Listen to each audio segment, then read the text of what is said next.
বাতিলের প্রয়োজন নাই। আমি মনে করি ওখানে নির্বাচিত হাত পাখা প্রার্থী হবে, এইটাই জনগণের আশা এবং আকাঙ্ক্ষা।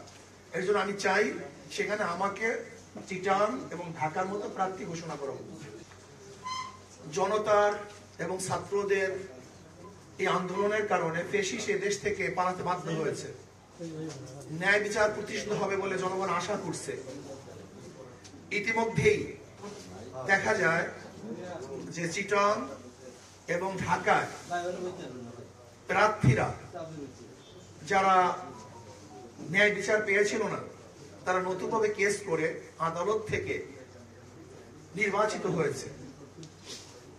যখনই ঢাকা এবং চিটাগাংয়ে আদালত সেকেন্ড যে ছিল তাকে মেয়র হিসেবে ঘোষণা দিয়েছে, তখনই বাংলাদেশের উৎসুক জনগণ, এমনকি বরিশালের নাগরিকরা, আমাদের শ্রদ্ধাভাজন আমির সহ সবাই আমাকে পরামর্শ দিয়েছেন, নির্দেশ করেছেন যে আমরাও যদি আদালতে মামলা করি তাহলে ইনশাআল্লাহ অবশ্যই আমরা ন্যায় বিচার পাবো।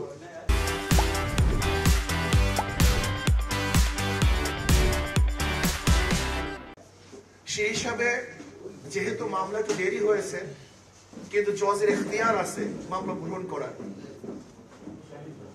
আমি আদালতের কাছে অনুরোধ করব যে আমাদের মামলা গ্রহণ করে জনগণের আশা এবং আকাঙ্ক্ষার প্রতিফলন অবশ্যই আদালত ইনশাআল্লাহ ঘটাবেন। এর জন্য আমি জনগণকে বলবো যে যারা নাগরিক উৎসাহিত আদালতের রায় শোনার জন্য অপেক্ষমান, আপনারা রাস্তায় আগামী 5 তারিখ না আসার জন্য অনুরোধ করব। আদালতকে বিচারের সুযোগ দেওয়ার জন্য আপনাদের কাছে আমি জোর অনুরোধ করব। ইনশাআল্লাহ আপনারা অপেক্ষা করুন, অবশ্যই আদালত ন্যায় বিচার করবে বলে আমি বিশ্বাস করি। শুধু এতটুকু ব্রিফ দেওয়ার জন্যই আপনাদের কষ্ট দেওয়া হয়েছে। আপনাদের সবাইকে ধন্যবাদ। না, বাতিলের প্রয়োজন নাই। আমি মনে করি ওখানে নির্বাচিত হাত পাখা প্রার্থী হবে, এইটাই জনগণের আশা এবং আকাঙ্ক্ষা। এর জন্য আমি চাই সেখানে আমাকে চিটাগাং এবং ঢাকার মতো প্রার্থী ঘোষণা করা হোক।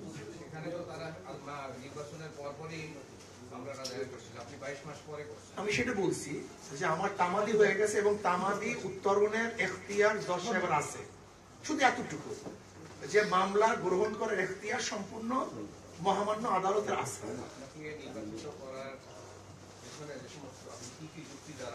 দেখেন, চিটাগাংয়ে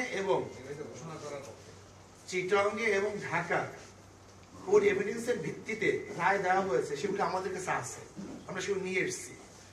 আমি মনে করি তাদেরকে যেই ভিত্তিতে রায় দেওয়া হয়েছে তার চেয়ে অনেক বেশি এভিডেন্স আমাদের কাছে আছে, আমরা দাখিল করছি।